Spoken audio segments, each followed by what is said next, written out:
السلام عليكم ورحمة الله وبركاته يا إخواني وأخواتي.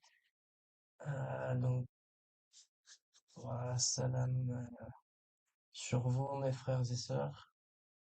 Euh, donc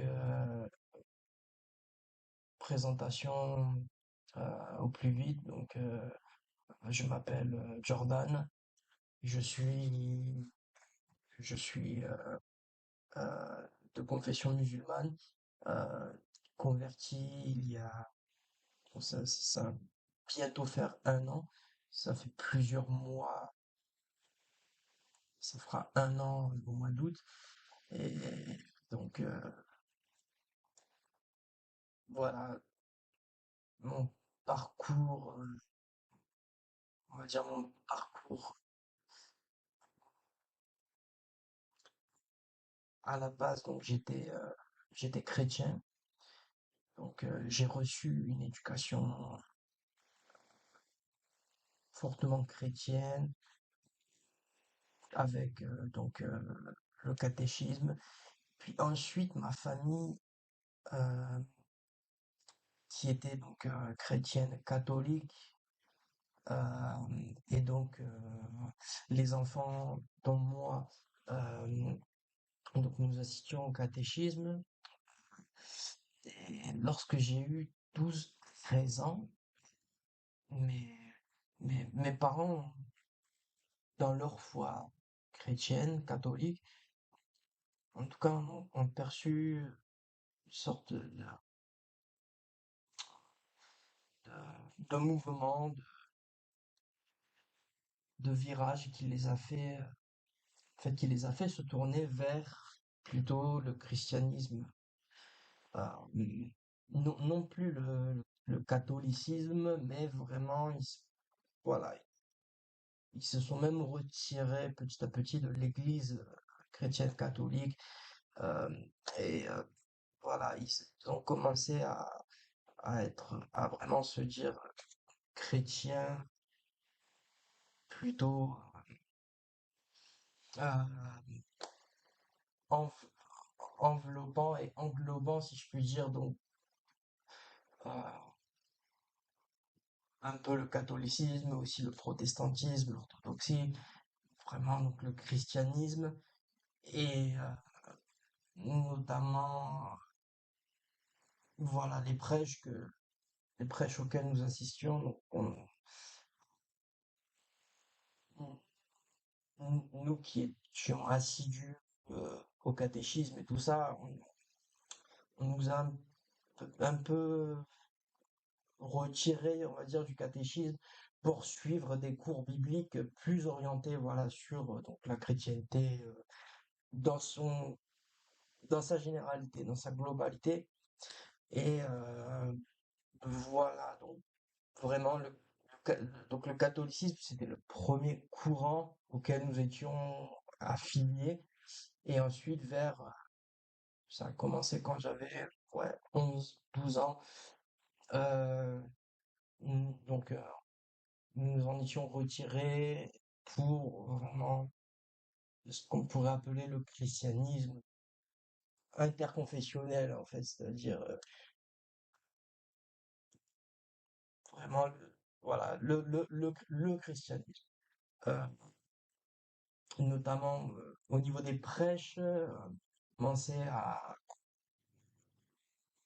commencer à se rendre à des prêches, des réunions,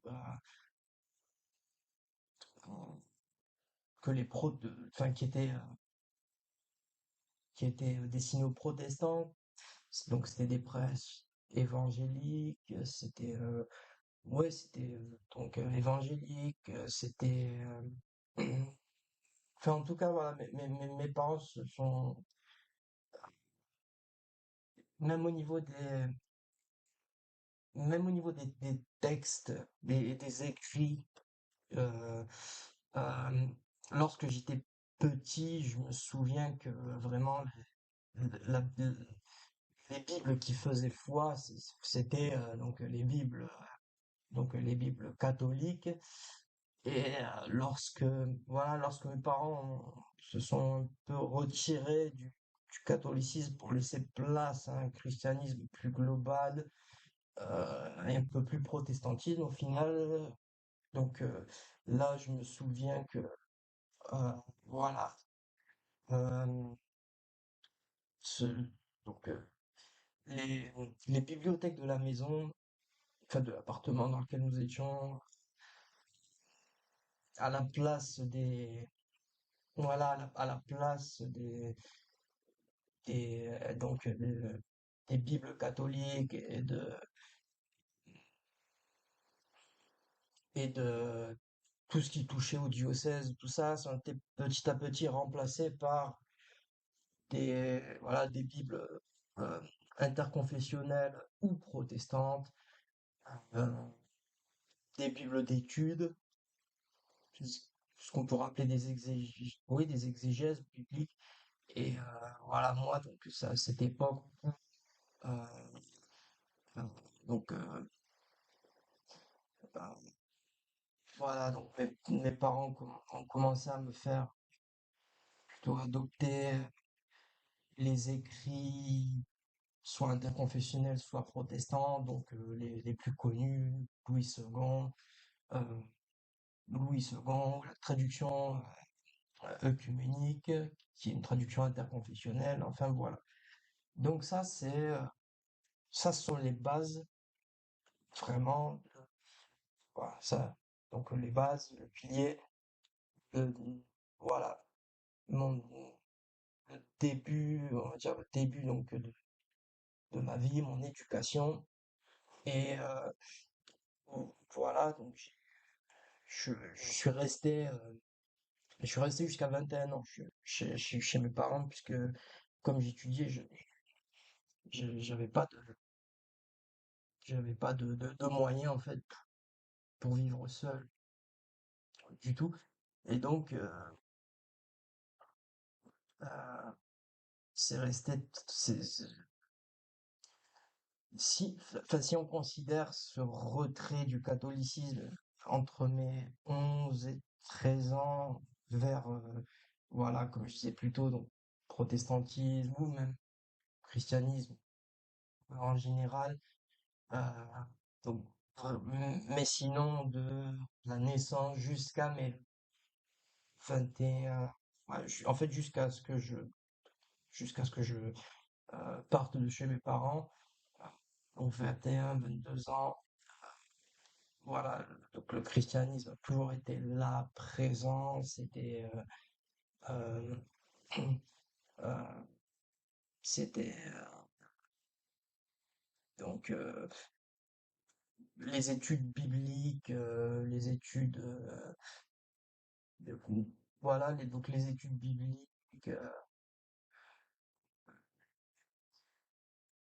avaient remplacé, on va dire, les cours de catéchisme, mais sinon, à part ça, enfin voilà, quoi.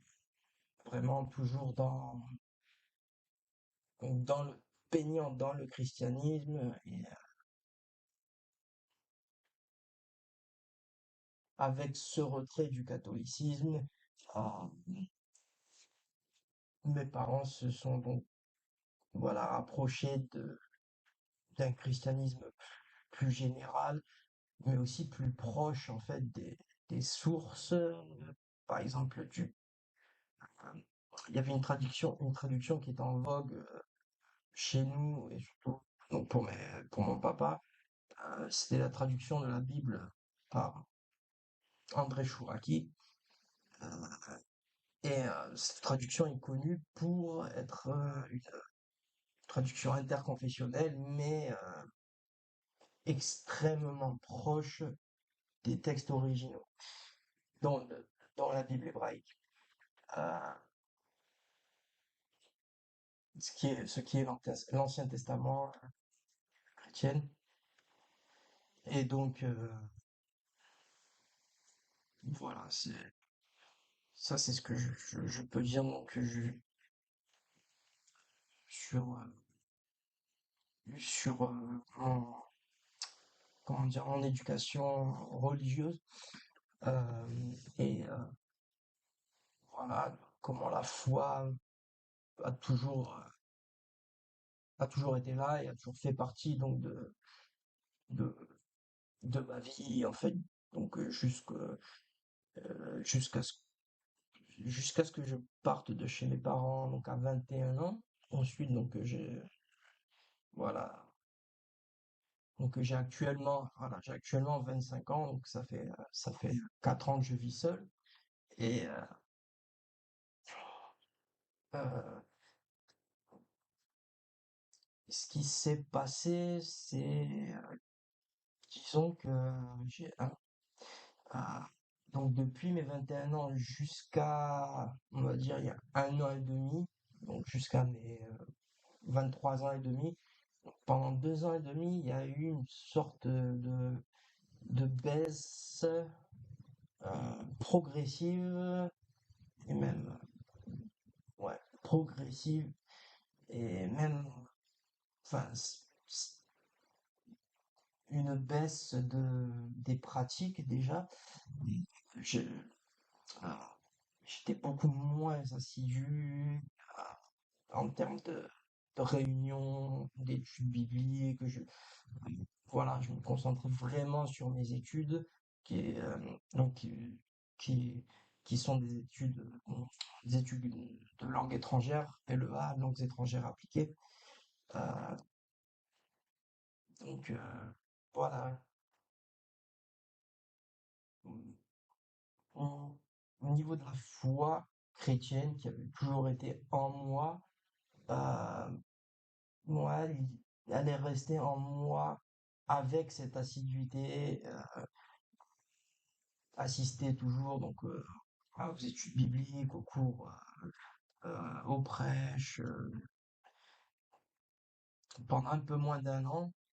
Et ensuite, oui, jusqu'à à partir de mes 22 ans, donc au bout de 1 an à vivre seul, ouais, j'ai commencé à vraiment ressentir comme une véritable baisse transgressive, non, plutôt progressive, on va dire, baisse progressive, mais vraiment qui se faisait ressentir de ma foi.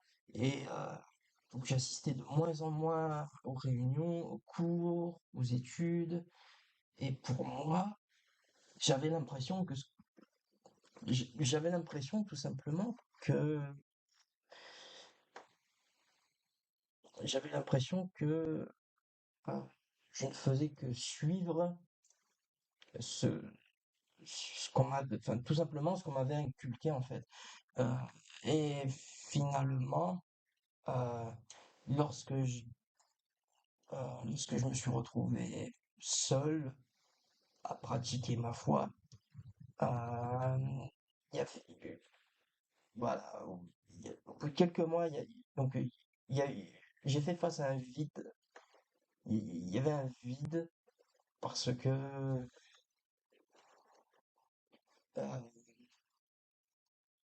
je- c'est un peu comme si c'est un peu comme si tout ce que j'avais vécu jusque-là en fait tout ce qu'on m'avait transmis en termes de religion c'est voilà donc c'était issu de la volonté donc, de mes parents et donc j'avais pas l'impression que comment dire d'être forcément à ma place euh, moi en tant que enfin moi, comme je voulais l'être, j'avais pas l'impression en fait, voilà, je me suis senti seul d'un coup. Je me suis senti très seul et ouais, je me suis senti très seul et de là, j'ai eu comme une sorte, pas d'éveil, mais une sonnette d'alarme où je me suis dit, ah, il faut que en fait, il faut que que je m'accroche à la religion, donc au christianisme, et donc j'ai commencé à retourner aux prêches, aux réunions, aux études et tout. Mais j'avais toujours cette impression d'être face à quelque chose de quelque chose en fait qui avait été façonné pour, enfin voilà, tout au long de mon éducation, tout au long, euh, mais qui répondait pas pertinemment à mes attentes, aussi à mes souffrances, parce que je commençais vraiment à, à aller pas bien, quoi. Je commençais à ne plus aller en cours, euh, être, avoir cette impression de fatigue constante, donc je dormais beaucoup. Du coup, l'assiduité à la fac, elle s'est perdue, et, euh, et là, voilà, donc je me souviens avoir vraiment prié, et c'est là que, et c'est là en fait que ça m'est venu un peu, ça m'est venu comme un, comme un, tout simplement comme un fait. J'étais seul face à ma détresse et cette foi entre guillemets euh, que j'avais perdue ou qui était tout simplement faussée, euh, je, je voyais bien que elle suivait le cours de ce qu'on m'avait inculqué, ce qu'on m'avait enseigné, ce qu'on voulait ce que j'apprenne, mais dans ma vie de tous les jours, face à mes problèmes, tout ça, ben, j'étais totalement dénué de ressources, j'avais aucun repère, rien du tout. Et c'est un peu comme si, c'est un peu comme si ben, tout ce qu'on m'avait appris jusque-là, tout ce que j'avais appris de moi-même, euh, c'était, c'était dans le vide en fait. Donc, très vite, j'ai commencé à ne plus croire parce que euh, il y a eu aussi des choses qui me sont, enfin, euh, auxquelles j'ai pensé et qui m'ont vraiment paru euh, plus que, plus que frappantes comme, euh, mais en fait, le christianisme, euh, déjà que dans le christianisme, donc il y a, on va dire, à peu près 50% de catholiques, il y a à peu près, ouais, on va dire,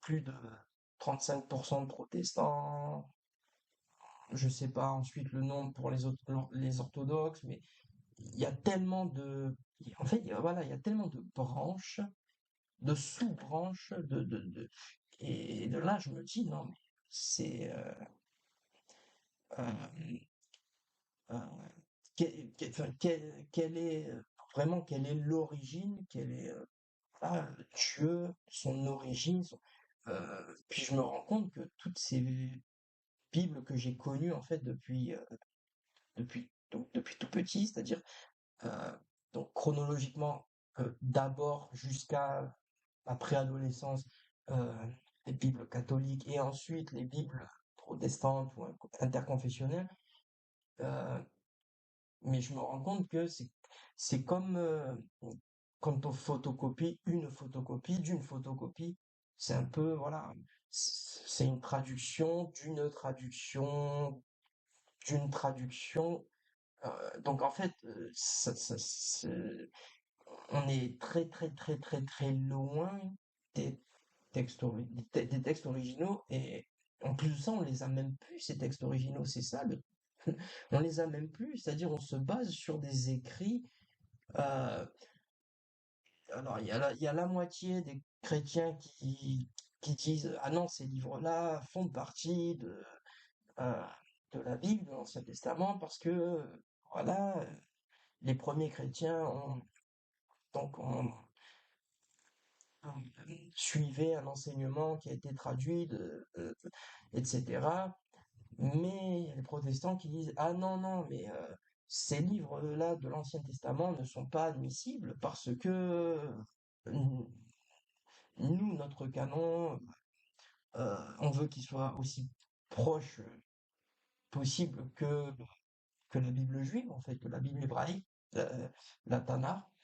Euh, et donc, ces livres-là ne peuvent être admis. Ce sont on ne peut pas rajouter des livres. Donc, alors, ça, c'est. Donc, il y a cette dualité, puis ensuite, on n'est plus face à une dualité, mais il y a tellement de choses, en fait, qui se contredisent. Euh, Il y a,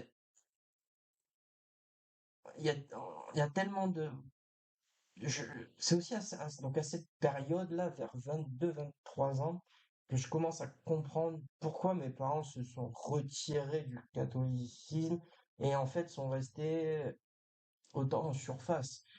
Parce que, en fait, on se retrouve face à tellement de branches, de sous-branches, euh, et, et donc là, c'est même plus que je décide d'apostasier, c'est même pas, c'est que je n'arrive plus à croire en fait. C'est tout ce que j'ai pu lire dans les écrits bibliques, enfin, euh, tout, ce- tout ce que j'ai pu lire sur en fait le christianisme depuis étant petit, j'a- je, c'est pas d'un coup, je crois plus à rien du tout. C'est que je trouve que quelque chose est cassé et ne va pas en fait. C'est-à-dire entre nous, les êtres humains et Dieu, il y a quelque chose qui va pas. Il y a, il y a quelque chose qui va pas. Et euh, forcément, je continue à m'intéresser donc à la religion. Donc, c'est-à-dire que perdant foi euh, vraiment progressivement et sûrement euh, dans le christianisme, il y a quelque chose qui, qui, qui, qui, qui, me- qui, qui me frappe. C'est, je me dis, euh, donc le judaïsme que, que sur les trois religions monothéistes, le judaïsme que je connais beaucoup plus que l'islam, parce que l'islam, je connais absolument rien. Euh, le judaïsme, c'est vrai que je le connais un peu plus parce que il fait plus ou moins partie voilà, de cette première partie, en fait, du christianisme. Et donc, certaines traductions même étaient, enfin, voilà. Mais il y a cette chose, euh, qui me frappe concernant à la fois le judaïsme et l'islam, mais en fait, ces deux religions, il y a pas de point d'ombre, il n'y a pas de zone d'ombre. Euh, les, euh, En tout cas, pour l'islam, les écrits de, les écrits originels, euh, non seulement ils sont encore, ils sont encore présents, mais en plus, euh, pour, pour que vraiment, en fait, la parole de Dieu euh, reste non touchée, non, euh, vraiment non modifiée, on incite donc les musulmans à lire, même donc, étudier éventuellement le Coran en arabe, parce que c'est la langue en fait c'est la langue dans laquelle le Coran a été révélé. Et donc euh, avec mes recherches tout ça, donc j'apprends que alors le Coran, ensuite il y a les hadiths. euh, Et les hadiths en tout cas véridiques, qui sont vérifiables et qui sont, je veux dire, sont encore, eh ben, sont encore présents, ils sont encore là, euh, ils sont encore traduits dans d'autres langues pour ceux qui n'ont pas la connaissance de la langue arabe. Mais déjà, il y a quelque chose qui me marque, mais dans l'islam, euh, il n'y a pas de zone d'ombre, il n'y a pas de distance, plus ou moins. Et en fait, tout est clair. Tout est clair. C'est comme un mode d'emploi qui est là et qui est prêt à servir. Et pour les personnes qui n'ont pas la connaissance de la langue arabe, il y a des traductions, il y a des explications, des exégèses, des notes d'études, mais en fait, je me rends compte que la parole de Dieu, comme, en fait, comme révélée avec l'islam, et donc que là, ça me paraît comme, là, j'ai, disons, 24 ans et demi, ouais, non, 23 ans et demi, bientôt 24. Donc, c'était il y a un an et demi, et là, ça me paraît vraiment comme un fait, une évidence. J'ai euh, j'ai été et je me suis trompé. Euh, Mes parents m'inculquant voilà, donc ces valeurs chrétiennes, euh, eux aussi étaient dans l'erreur, mais moi j'ai la chance de d'avoir comme une seconde chance en fait. J'ai la chance de me rendre compte de ces imperfections, voilà, de toute cette ombre, de toute toute cette distance, tous ces doutes. Et je me dis, mais alors, donc, la première révélation, euh, Dieu a fait descendre, euh, Dieu a fait descendre, voilà, il y a eu le judaïsme. Ensuite, donc, Dieu a envoyé Jésus en tant que prophète, mais les chrétiens, et là je me rends compte vraiment comme un fait, mais les chrétiens ont détourné. Alors, est-ce que ce sont les chrétiens qui ont détourné, ou est-ce que c'est l'histoire qui, avec la perte des manuscrits originels, tout ça, euh, le- euh, ça s'est modifié, euh, et d'un coup, Dieu qui est si puissant, enfin, il est omnipotent aussi. euh,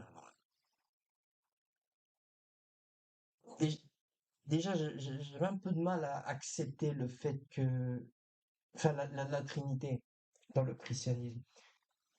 Le fait que Jésus puisse être à la fois le Fils de Dieu et à la fois l'envoyé, euh, et que dans, et que dans la Bible, Dieu crée l'homme euh, à son image, alors que dans l'islam, et ça c'est quelque chose qui a vraiment résonné en moi, dans l'islam, Dieu, Allah, est une divinité qui n'est pas, elle ne elle n'a pas d'image, elle est bien au-delà de ça, elle est bien supérieure à ça, elle est bien. Et donc, voilà, je,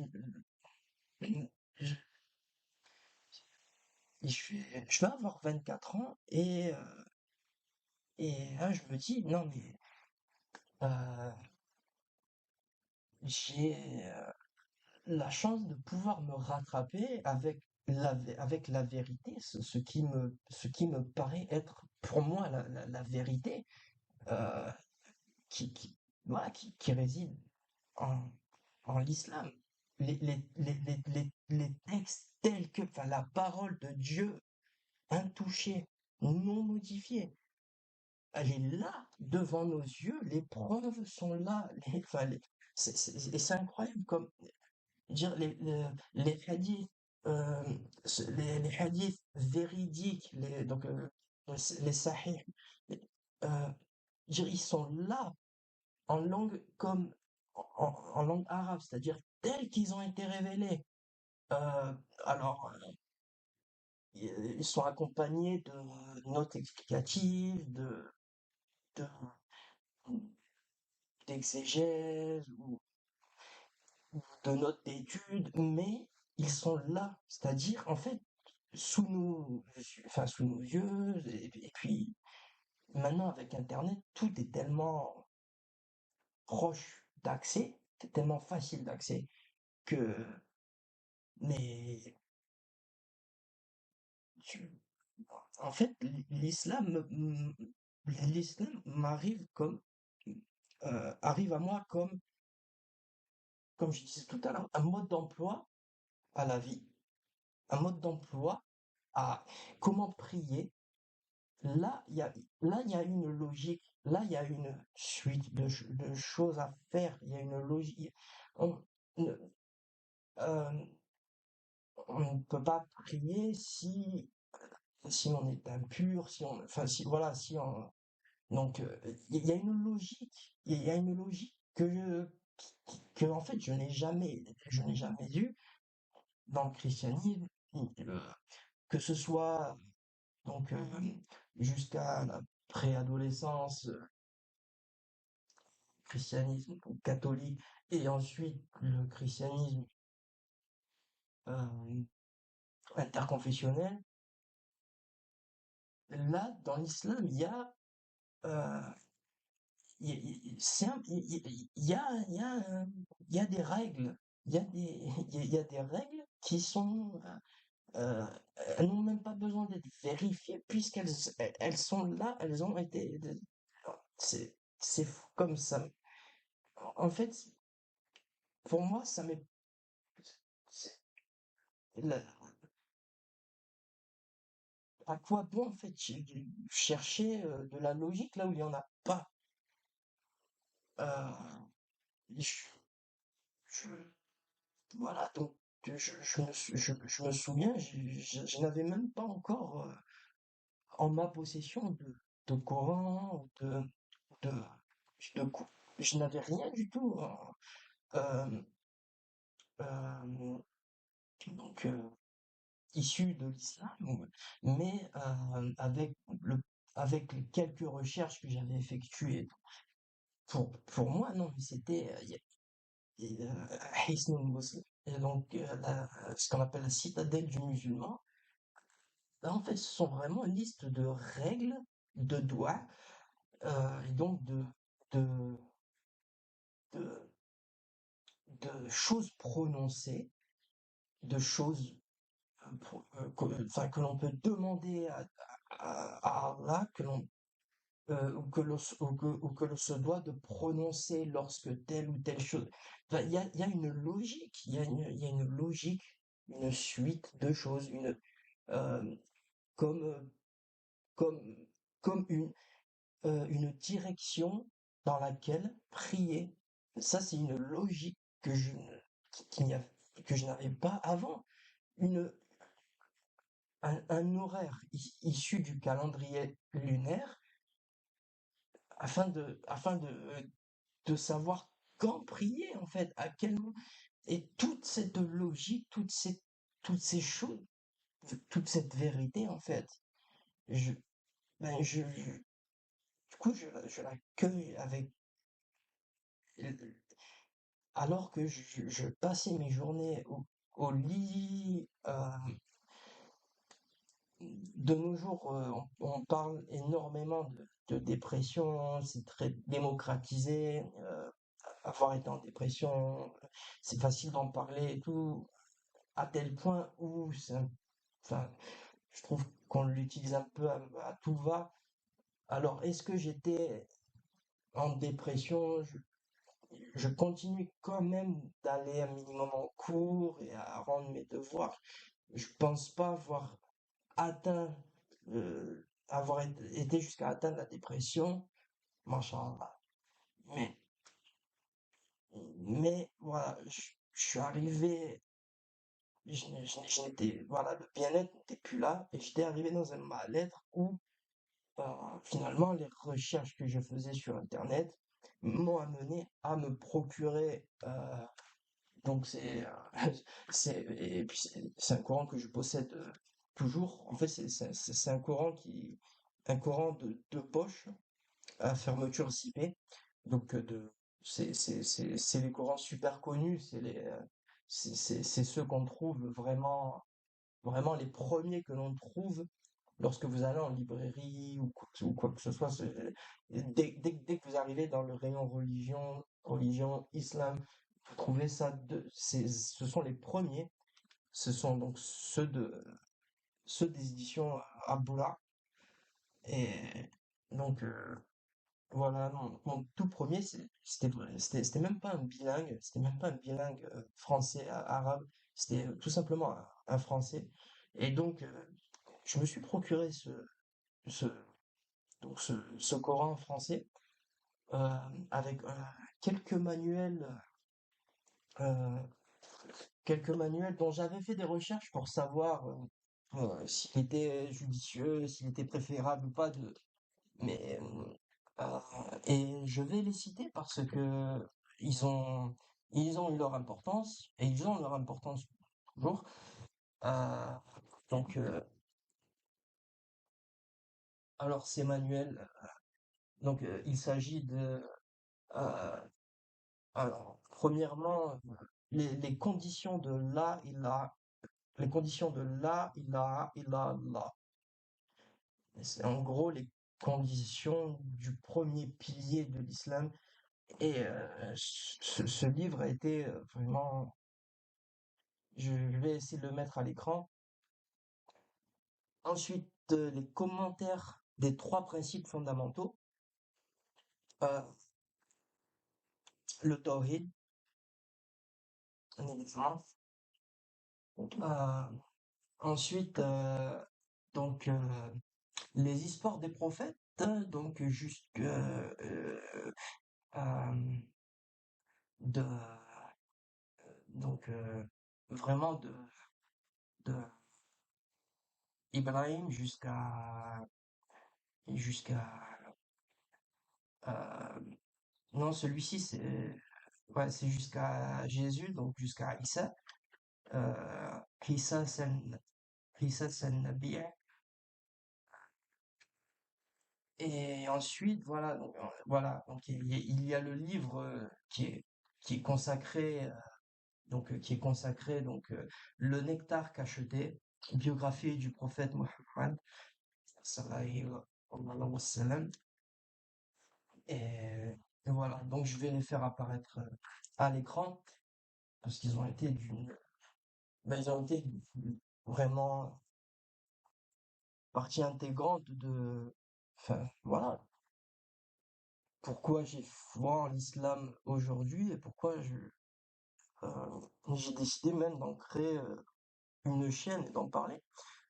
Mais voilà, donc ah, voilà. Étant donné que je, je suis dans l'étude des langues étrangères, et, euh, et en plus, étant donné le fait que j'ai j'ai des parents, euh, euh, j'ai un papa, donc j'ai un papa américain et une maman française, euh, mais d'origine canadienne. Donc, plus j'ai eu la chance d'avoir comme langue natale, en fait, j'ai grandi avec deux langues déjà. Donc ça, c'est plutôt rare, mais c'est plutôt chose, c'est très bénéfique. Euh, à l'école, avec les copains, à l'extérieur, en fait, on parlait le français forcément, mais à la maison, et ça, donc c'est pour ça que on parlait aussi un peu le français à la maison, parce que ben, lorsque j'allais à l'époque au catéchisme et tout ça, euh, que le catéchisme était dispensé en français, donc euh, on avait des, on avait des Bibles en français, on avait des Bibles en anglais. Euh, et- mais je dirais qu'aux trois quarts, ou en tout cas aux deux tiers, à la maison, on parlait anglais. Et donc voilà, on parlait, je dirais, un anglais nord-américain. Mais voilà, c'est pour donc pour mes études en fait, donc ça m'a plus qu'aidé. Et en plus, ce qui fait que maintenant, donc ça, là, ça fait plus de 6 mois que donc que j'apprends la langue arabe avec assiduité et et vraiment, en plus, c'est une langue qui me passionne. Comme pourtant donc j'ai grandi avec le français et l'anglais comme on va dire langue natale, enfin langue, on va dire comme mes deux langues maternelles. Mais voilà, de par puis ensuite mes passions et mes études, j'ai appris l'espagnol, le portugais. Je me suis renseigné un peu sur, euh, par exemple, les sinogrammes, donc les bases du chinois. Et donc là, avec l'arabe, depuis un peu plus de 6 mois, ça me passionne vraiment comme aucune langue ne m'avait passionné comme ça en fait. Je me souviens de lorsque j'ai appris l'espagnol, lorsque j'ai appris même le portugais, ça m'avait pas vraiment. Là, je, là plus j'en apprends et plus j'ai envie en fait, plus j'ai envie de d'en apprendre encore plus. Et Inch'Allah que j'atteigne voilà un niveau là. En plus j'ai un super prof, j'ai un super prof particulier enfin entre guillemets un tuteur. Euh, Lui travaille sur plusieurs niveaux, donc moi je suis donc sur ces niveaux à lui, je suis déjà à Mustawa Thal, donc au niveau 3 sur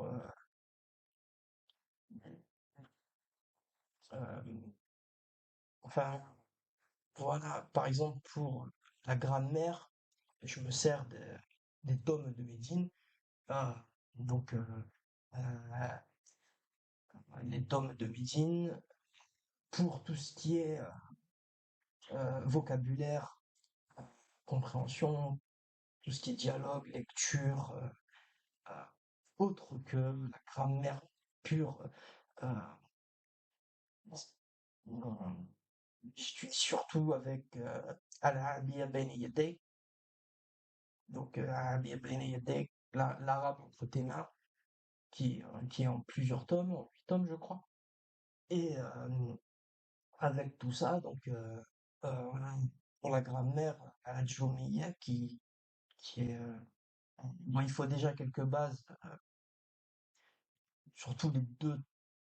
Il faut bien, voilà, faut bien maîtriser les 2 premières tomes de Médine avant de s'attaquer à Djamiyya, mais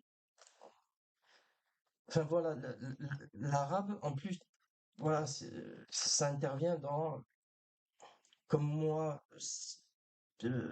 mes études supérieures se sont axées sur les langues étrangères et que euh, je souhaite en faire mon métier, devenir donc prof particulier, non pas prof issu de l'éducation nationale, donc prof certifié, mais prof agrégé. Donc là d'ailleurs l'année prochaine, je passe l'agrégation, donc prof agrégé, donc ce qu'on appelle maintenant tuteur en fait. Donc tuteur,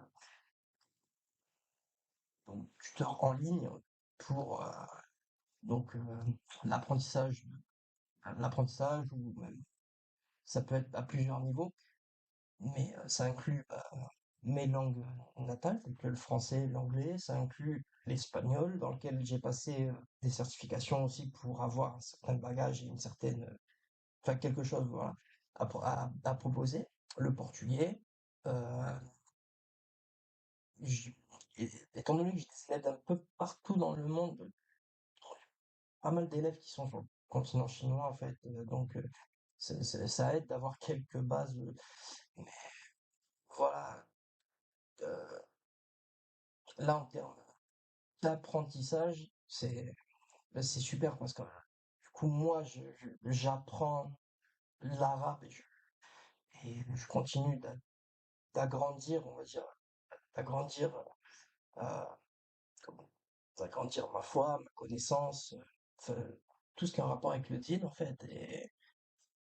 Et vraiment, mais aujourd'hui, euh, comme je vous l'ai dit, je suis sur le point, là, la prochaine rentrée, donc j'attaque l'agrégation. Et une fois cette agrégation en poche, étant donné que j'ai aussi déjà les certifications en poche concernant donc les différentes langues que je vais enseigner, euh, euh, donc pas encore pour l'arabe bien sûr, mais Inch'Allah avec le temps. Et voilà, je vais pouvoir donc vivre de ma passion. Et en plus, voilà, concernant l'islam, enfin, je comptais, en tout cas, je comptais poster ce témoignage parce que je, comme- lorsque je me remémore, que ce soit mes plus jeunes années au catéchisme, ou alors même un peu plus tard, lorsqu'on était ado, euh, euh, réunions évangéliques, protestants, tout ça, enfin, il y avait tellement de jeunes comme moi, et je sais pas où. En fait, j'ai pas de. Étant donné que j'ai déménagé aussi, du coup, j'ai pas vraiment de nouvelles. Je sais pas vraiment ce qu'ils sont devenus tous. Euh, je suis pas extrêmement présent, actif sur les réseaux sociaux, mais je serais tellement pas étonné de. Bah, déjà, le peu que je vois à travers les réseaux sociaux sont complètement abandonnés. Enfin, en fait, ça ne m'étonne pas vu en fait, moi l'islam est venu comme, comme, comme une main tendue, comme une main qui m'a été tendue et il